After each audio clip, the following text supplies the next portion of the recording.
میری پیدائش ایک بدھسٹ خاندان میں ہوئی. پھر مجھے پتا چلا کہ عیسائیت تو بہت کھلے مزاج کا مذہب ہے. آپ اس میں تقریباً اپنی مرضی کا ہر کام کرنے کے لیے آزاد ہیں. لہٰذا میں نے خدا سے دعا کرنی شروع کی. مجھے معلوم نہیں تھا کہ اصل خدا کون ہے. اے خدا، مجھے تیری تلاش ہے، لہٰذا میری رہنمائی کر. جب میں بدھسٹ تھا تو میں ٹیمپل میں رہا کرتا تھا. جب میں عیسائی تھا تو میں چرچ کی خدمت کرتا تھا. لہٰذا میں نے 4 سال مسجد میں ہی گزارے. پھر میں نے جانا کہ اسلام بہت ہی پریکٹیکل ہے اور ہر چیز میں توازن رکھتا ہے، جو مجھے کسی اور مذہب میں بالکل نہیں ملا.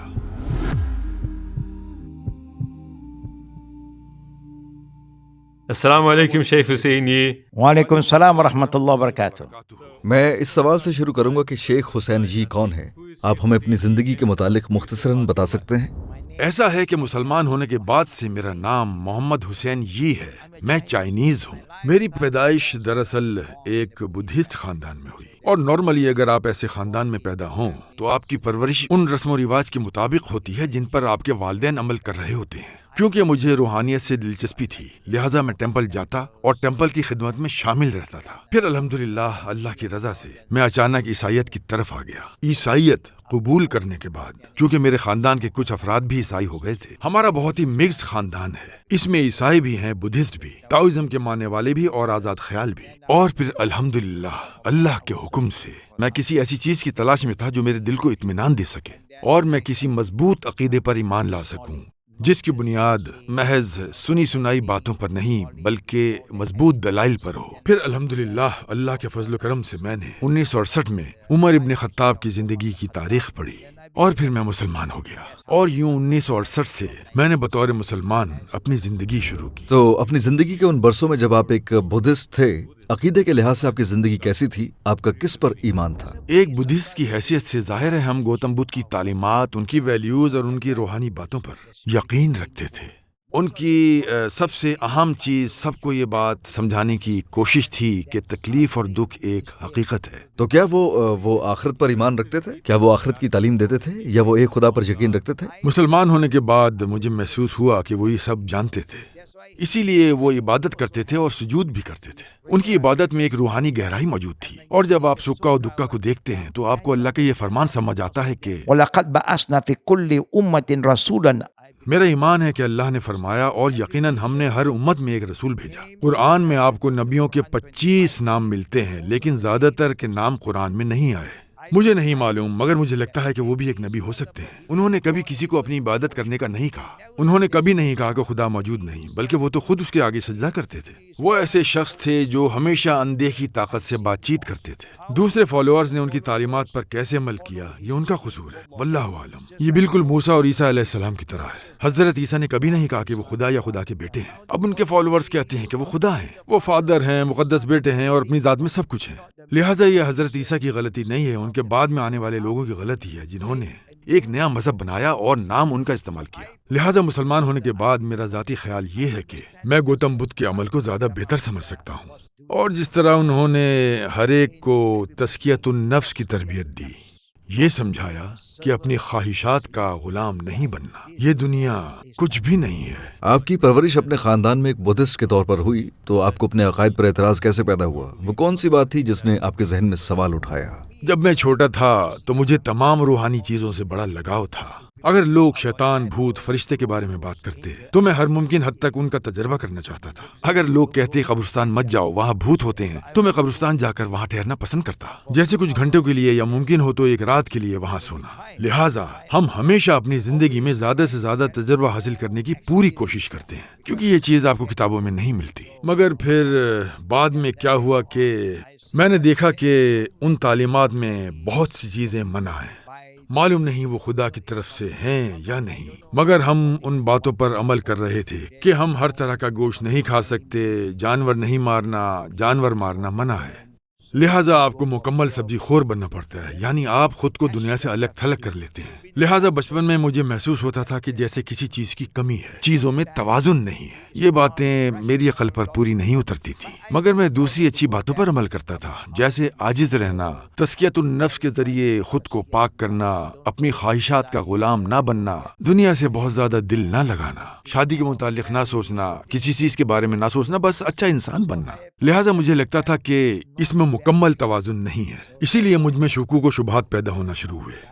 پھر میں نے کوئی اور راستہ تلاش کرنا شروع کیا، لہٰذا میں نے خود اپنے اندر اس احساس کا تجربہ کیا کہ میری زندگی میں کچھ کمی ہے۔ میں محسوس کرتا کہ کیا مذہب اتنی مشکل چیز ہے، یا یہ بس نام نہاد فالوورز کی جانب سے کیا گیا کوئی اضافہ ہے، لہٰذا بہت سی تعلیمات اب خالص نہیں رہیں۔ میں نے خود اپنے اندر اس احساس کا تجربہ کیا کہ میری زندگی میں کچھ کمی ہے۔ میں نے محسوس کیا کہ مجھے آگے بڑھنا چاہیے۔ تب میرا سامنا اپنی بڑی بہن سے ہوا تھا جو کہ عیسائی ہیں۔ انہوں نے مجھے اپنے ساتھ چرچ جانے کی ترغیب دی، لہٰذا میں چرچ جانے لگا۔ پھر مجھے پتا چلا کہ عیسائیت تو بہت کھلے مزاج کا مذہب ہے، آپ اس میں تقریباً اپنی مرضی کا ہر کام کرنے کے لیے آزاد ہیں، یہاں ہر چیز چلتی ہے۔ ظاہر ہے کہ حقیقی عیسائی تعلیمات میں منع کیے گئے بہت سے کام ہیں، مگر آج وہ عیسائیت کے متعلق ایسی بات کرتے ہیں جیسے کسی کام میں کوئی مسئلہ ہی نہیں۔ بس آپ جیزس سے محبت کرتے رہیں اور عیسیٰ پر ایمان رکھیں تو وہ آپ کو نجات دے دیں گے، پھر آپ محفوظ ہیں۔ یہ بات بڑی دلچسپ لگتی تھی کیونکہ اس سے پہلے بہت سے کام منع تھے، مگر اب بہت سے کاموں کی اجازت ہے۔ مگر میں ایک پکا مذہبی بننا چاہتا تھا۔ جب میں بدھسٹ تھا تو میں پکا بدھسٹ بننا چاہتا تھا، جب میں عیسائی تھا تو میں پکا عیسائی بننا چاہتا تھا۔ ہاں، مگر کیوں؟ اگر یہ خدا کا سچا حکم ہے تو میرے لیے یہ ٹھیک نہیں کہ میں اسے اپنے تک رکھوں، مجھے اسے اپنے دوستوں کے ساتھ شیئر کرنا ہوگا، اور میرے بہت سے مسلمان دوست ہیں، میں ان کے ساتھ حضرت عیسیٰ علیہ السلام کی تعلیمات شیئر کرنا چاہتا تھا۔ لہٰذا بعد میں جب میں نے ان سے بات چیت کا اپنا مشن شروع کیا تو انہوں نے مجھ سے کچھ سوالات کیے جن سے میں حیرت زدہ رہ گیا۔ وہ بھی حضرت عیسیٰ کو مانتے ہیں، مسلمان بھی حضرت عیسیٰ کو مانتے ہیں، انہیں حضرت عیسیٰ کو ماننے میں کوئی مسئلہ نہیں ہے، مگر صرف ایک چیز کہ ان کا حضرت عیسیٰ کو ماننے کا طریقہ مختلف ہے۔ ہم تو یہ مانتے ہیں کہ وہ فادر ہیں، مقدس بیٹے ہیں، ہمارا ٹرینٹی وغیرہ پر ایمان تھا۔ تو اچانک مجھے احساس ہوا کہ اب مجھے مزید ریسرچ کرنی چاہیے تاکہ میں اس سچے مذہب الحق کے بارے میں جتنا مزید ہو سکے جان سکوں۔ سچ کو جاننا ضروری ہے، آدھے سچ کو نہیں بلکہ پورے سچ کو۔ اسلام کی طرف آپ کا سفر کیسے شروع ہوا؟ اسلام کی کس چیز نے آپ کو سب سے زیادہ متاثر کیا؟ تو جب میں نے اپنے دوستوں کو عیسائیت کے متعلق بتانے کا مشن شروع کیا تو انہوں نے مجھ سے کچھ چیزیں پوچھی، میں جواب نہیں جانتا تھا۔ میں فادر کے پاس گیا اور ان سے کہا کہ مجھے ٹرینٹی، مقدس فادر، مقدس بیٹے، مقدس روح یا ہولی گھوسٹ کا تصور اچھی طرح سمجھائیں۔ وہ مجھے قائل نہ کر سکے کیونکہ میں سوچنا اور سوال کرنا پسند کرتا ہوں۔ وہ قائل نہ کر سکے، پھر کہنے لگے انتظار کرو کہ مقدس روح خود تمہارے پاس آئے، وہ خود آ کر تمہیں سمجھا دیں گے۔ تو انہوں نے مجھے یہ کہا، مجھے بھی اسی کا انتظار تھا، لہٰذا میں نے خدا سے دعا کرنی شروع کی۔ مجھے معلوم نہیں تھا کہ اصل خدا کون ہے۔ اے خدا، مجھے تیری تلاش ہے، میری رہنمائی کر۔ میں نے یہی سوچا کہ مجھے ضرور خدا سے دعا کرنی چاہیے جو جانتا ہے کہ میں اسے ڈھونڈ رہا ہوں۔ میں نام استعمال نہیں کرتا تھا، میں کہتا تھا اے خدا تو جانتا ہے میں تجھے ڈھونڈ رہا ہوں۔ پھر اچانک مجھ میں قرآن پڑھنے کی خواہش بہت شدید ہوتی چلی گئی۔ میں جاننا چاہتا تھا کہ یہ کیا چیز ہے جس پر مسلمان ایمان رکھتے ہیں، مگر کسی نے بھی مجھے قرآن نہیں دیا۔ حق کی تلاش کے لیے میری طلب بہت شدید تھی، الحمدللہ۔ پھر میں نے سیدنا عمر بن خطاب پر ایک کتاب پڑھی، دوسرے خلیفہ جو کبھی اسلام کے رسول اللہ صلی اللہ علیہ وآلہ وسلم کے سخت دشمن تھے، آپ کو قتل کرنا چاہتے تھے، مگر قرآن کے ذریعے ان کو ہدایت ملی اور وہ مسلمان ہو گئے، اور صرف ایک روایتی اور نام کے مسلمان نہیں بلکہ آپ صلی اللہ علیہ وآلہ وسلم کے قریبی صحابی اور اسلام کے دوسرے خلیفہ بنے۔ اور ان کے دور خلافت میں روم اور فارس کی سلطنتیں اسلامی سلطنت میں آ گئی تھیں۔ بہت تاریخی واقعات ہوئے تھے، اس سے میرے دل کو روشنی ملی۔ یہ مذہب یقیناً بہت طاقتور ہوگا جس نے ایسے شخص کو اتنا زیادہ بدل دیا۔ ایسا شخص جو اسلام کا دشمن، پیغمبر کا دشمن تھا، جو پیغمبر کو قتل کرنا چاہتا تھا، وہ قرآن کی ہدایت سے بالکل ہی بدل گیا۔ یہ اسلام کی طرف میرے سفر کی شروعات تھی۔ پھر میں نے جانا کہ اسلام بہت ہی پریکٹیکل ہے اور ہر چیز میں توازن رکھتا ہے۔ ظاہر ہے کہ کچھ کاموں کی اجازت ہے اور کچھ کام منع بھی ہیں، مگر منع ہونے والے کام کم ہیں۔ آپ دعا کرتے ہیں مگر آپ کو محنت بھی کرنی ہوتی ہے۔ آپ فیملی بڑھانے کا سوچ سکتے ہیں، آپ معاملات بھی کر سکتے ہیں، مناقحت بھی کر سکتے ہیں، ہر چیز میں ایک توازن ہے۔ اور مزید سیکھتے اور جانتے ہوئے یہ خوبصورتی دیکھی کہ اسلام ہر لحاظ سے مکمل ہے، اے سے زیڈ تک ہر چیز واضح کر دی گئی ہے۔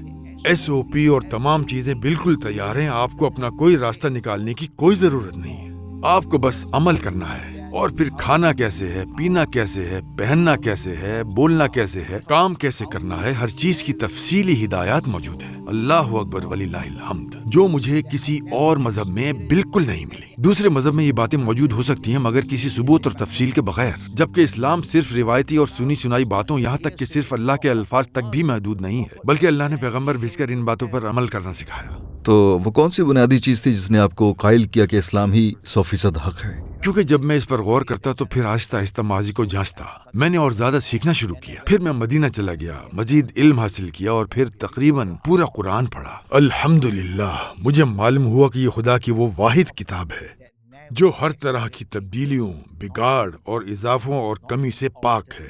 جی ہاں، ایک آیت بھی نہیں بدل سکتی، اس میں کوئی نقص نہیں۔ ماشاءاللہ، یہ ایک اور معجزہ ہے۔ میں کہتا ہوں کہ مجھے انتہائی فخر ہے کہ میرا اس کتاب پر ایمان ہے جو 100% خالص ہے۔ نازل ہونے سے لے کر آج تک اس میں کوئی تبدیلی نہیں ہوئی۔ اور جب میں ساری دنیا میں جاتا ہوں، ادھر ادھر کا سفر کرتا ہوں، جہاں بھی جاؤں تو قرآن ایک ہی ملتا ہے۔ اور مسلمان جب عبادت کرتے ہیں تو ایک ہی زبان میں، جب وہ اذان دیتے ہیں تو ایک زبان میں، جب نماز پڑھتے ہیں تو ایک ہی زبان میں۔ اللہ اکبر وللہ الحمد۔ ہاں، آج جب مجھے شعور مل گیا ہے تو میرا ایمان ہے کہ میں اللہ سے دعا کر رہا ہوں۔ تب میں اللہ سے دعا نہیں کر رہا تھا، میں خدا سے کہہ رہا تھا میری رہنمائی کر۔ اور جب یہ چیز میری زندگی میں شدت سے داخل ہوئی تو میں نے کہا کہ میں تیار ہوں۔ اور دیکھیں، جب میں مسلمان ہونا چاہتا تھا بھائی احمد، تو یہ اتنا آسان نہیں تھا۔ میں سمجھتا تھا یہ آسان ہوگا۔ میں خود امام کے پاس پہنچا اور کہا کہ میں مسلمان ہونا چاہتا ہوں، کیا آپ میری مدد کر سکتے ہیں؟ بعض دفعہ میں اپنے مسلمان دوستوں کو دیکھ کر حیران ہو جاتا ہوں۔ میں کہتا ہوں کہ میں مسلمان ہو گیا ہوں تو کہتے ہیں کب اور تم نے اسلام کو کیوں چنا؟ یوں لگتا جیسے انہیں میرے مسلمان ہونے پر تو کوئی حیرت ہی نہیں ہوئی، لیکن اس بات پر حیرت ہوئی کہ تم نے اسلام کیوں چنا۔ یہ بات مجھے بہت افسردہ کرتی ہے،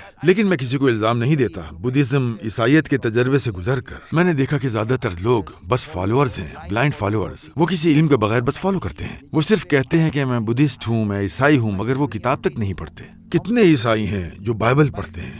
کتنے بدھ مت ہیں جو دھرما پڑھتے ہیں؟ بہت کم، ہم انہیں گن سکتے ہیں۔ مگر تمام مسلمان قرآن پڑھتے ہیں۔ لاکھوں مسلمان قرآن حفظ کرتے ہیں۔ کیا آپ تصور کر سکتے ہیں؟ یہ ایک شاندار معجزہ ہے۔ اس سے میرا ایمان اللہ پر، قرآن پر اور اسلام پر وقت کے ساتھ ساتھ اور مضبوط ہوتا رہتا ہے، یہ کمزور نہیں پڑتا۔ حالانکہ مجھے یہاں وہاں کافی چیلنجز کا سامنا رہتا ہے، مگر اسلام پر میرے ایمان میں کبھی کمی نہیں آتی۔ تو میں مسجد گیا، وہاں امام سے ملا، انہیں اپنے ارادے سے آگاہ کیا، اور کلمہ پڑھنے کے فوراً بعد، الحمدللہ، مسلمان ہونے کے بعد مجھے نہیں معلوم تھا کہ اب میں کہاں رہوں گا، کیونکہ میں کم عمری سے ہی بہت انڈیپینڈنٹ تھا۔ میں بہت انڈیپینڈنٹ شخص تھا۔ میں اجازت لے رہا تھا کہ کیا میں مسجد میں رہ سکتا ہوں، کیونکہ میں کسی پر بوجھ نہیں بننا چاہتا تھا۔ میں نے ایسا اس لیے چاہا کیونکہ جب میں چھوٹا تھا، جب میں بدھسٹ تھا تو میں بدھسٹ ٹیمپل میں رہا کرتا تھا۔ جب میں عیسائی تھا تو میں چرچ کی خدمت کرتا تھا۔ تو مجھے یہ جگہ پسند تھی، خدا کی عبادت کا گھر، کیونکہ یہاں آپ کسی کو ڈسٹرب نہیں کرتے اور اس جگہ پر سب اچھے لوگ ہی آتے ہیں۔ میرا اس طرح سے ماننا تھا کہ تمام پریکٹسنگ مسلمان ہی مسجد میں آئیں گے، صرف تمام پریکٹسنگ عیسائی ہی چرچ جاتے ہیں، صرف تمام پریکٹسنگ بدھسٹ ہی ٹیمپل جاتے ہیں، عمل نہ کرنے والے نہیں جاتے۔ لہٰذا میں نے 4 سال مسجد میں ہی گزارے، ہاں، مگر مختلف مسجدوں میں۔ میں ہجرت کرتا رہتا تھا، 1 ہفتہ یہاں، 2 ہفتے وہاں، چند مہینے کہیں اور۔ اگر کوئی جگہ اور ماحول میرے موافق ہوتی، اچھا احساس پیدا کرتی، تو میں لمبا عرصہ بھی ٹھہر جاتا۔ 4 سال تک میں مسجد میں ٹھہرا۔ الحمدللہ، میں نے صحیح فیصلہ کیا، کیونکہ اس سے بہتر کوئی جگہ نہیں ہو سکتی، اور یہ سیکھنے کا تیز ترین طریقہ تھا، کیونکہ مسجد میں آنے والے لوگ مذہب پر عمل کرنے والے ہوتے ہیں، لہٰذا میں ان سے پوچھ اور سیکھ سکتا تھا۔ آپ کے اسلام قبول کرنے پر آپ کی فیملی کا ریئیکشن کیا تھا؟ آپ کی فیملی، آپ کی والدہ، آپ کے والد کا؟ ہاں، میری والدہ کو کافی صدمہ پہنچا تھا، کیونکہ میں فیملی میں سب سے چھوٹا تھا، لہٰذا مجھے فکر تھی کہ مجھے تکلیف دی جائے گی اور وہ لوگ مجھے نہیں چھوڑیں گے، اور یا تو وہ مجھے مارے پیٹیں گے یا مجھے اپنی مرضی کا کام کرنے کو کہیں گے۔ مجھے یہ فکر تھی، مگر اللہ بہت بڑا ہے، اس لیے جب میں مسلمان ہو گیا تو میں کبھی گھر نہیں گیا۔ میں نے تب تک اپنے والدین کو نہیں بتایا تھا۔ میری والدہ تب زندہ تھی، میری دادی بھی موجود تھی، مگر میں خاموشی سے ان سے دور ہی رہا تاکہ انہیں پتہ نہ چلے کہ میں کہاں ہوں اور وہ مجھے ڈسٹرب نہ کریں۔ پھر میرے ایک استاد، اچھے استاد نے مجھ سے کہا کہ تمہیں ضرور جانا چاہیے، ان سے ملو، ان سے بات کرو۔ تو جب میں گھر پہنچا تو ظاہر ہے میری والدہ کو بہت صدمہ تھا۔